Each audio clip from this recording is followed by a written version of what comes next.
त्यामुळे तिला या अशा महागड्या वस्तू, अशा किमती वस्तू, मौल्यवान वस्तू या कशा सांभाळायच्या, कशा जपायच्या याचं चांगलं ज्ञान आहे.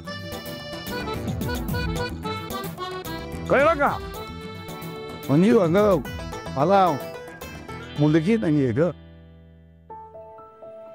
तू मला माझ्या मुलीसारखी आहेस. हो, म्हणून म्हणतो घे घे लवकर.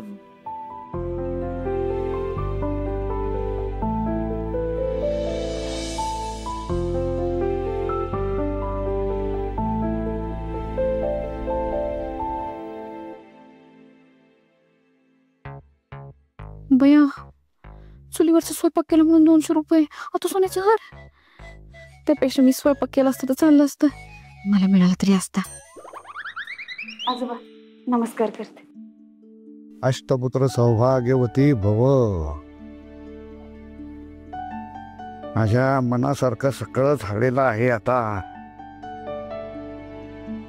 आणि काय ग हे नटवे, आता बरं वाटतंय ना तुला? नाही, अजून बरंच वाटत नाही मला. काढा करू? हा, बरी बरी आहे, बरी आहे. बरं वाटतंय ना? हा, मग आता असं कर, आपली जेवण झालेली आहेत तेव्हा सगळी खरकटी ताट भांडी वगैरे हे सगळं जे आहे ना ते घासून धुवून पुसून वगैरे सगळं कपाटात नेऊन ठेव. कळलं का? हा, जा ठेवा. हे नटवे, अगं मी तुला सांगितलंय ना, तू करायचंय सगळं. चल. चला, आता माझी वामकुक्षीची वेळ झालेली आहे. मला आता निदान 1.5-2 तास तरी झोप आवश्यक आहे. तेव्हा मी वर जाऊन झोपतो. इथं कोणाचाही मला आरडाओरडा चालणार नाही. मोठ्या आवाजात कोणीही बोलायचं नाही. नाही बोलणार. ह्या आवाजात बोलणार आहेस तू? मी काय सांगितलं आता? नाही बोलणार. हा, ह्या आवाजात बोललात तरी चालेल. माझी झोपमोड होता कामा नये. कळलं? हा, मी आता जातो. हा,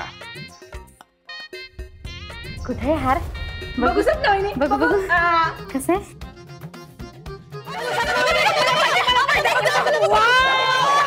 मला 2 तास तरी आवाज नकोय. कळलं का?